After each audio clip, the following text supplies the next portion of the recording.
The first tip is that if you are facing a new process and you don't know anything about that, is that you should follow the flags.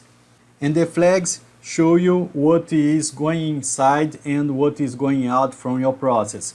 And usually we start drawing a P&Id from the left to the right, and when it is possible we start in the middle of the paper to make it easier for the understanding. So in this example here, you can see that we have a stream going inside in the drawing. So we have here the flag. This is the flag what I'm talking about with you. And we having something that comes from somewhere. So it's coming from another sheet, and it is nitrogen vaporized. So this stream comes from the nitrogen vaporized, and it calls another sheet named T01. So every time that you see your flag pointing out from the right, it means that you have a stream getting inside to your drawing.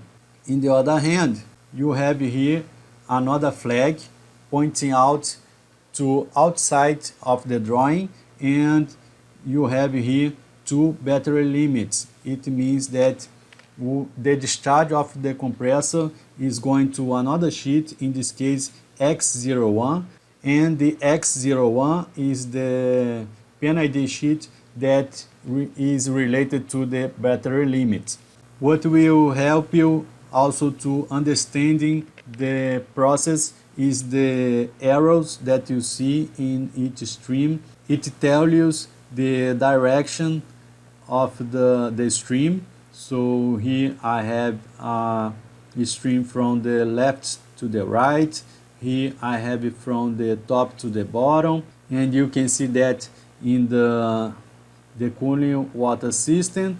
And as we have only a straight line in the nitrogen stream, we don't have an arrow in the main line. What would help you also to understand what is the main stream in a drawing is that some companies uses a thicker line to represent the main process. So you can see that the nitrogen line is thicker and then the cooling water line. So the cooling water line is a secondary step in your process, and the thicker line is the main reason for the process. So my first tip to you is to take a look in the flags and the arrow direction, because they will tell you what is the starting point and the ending point of your process.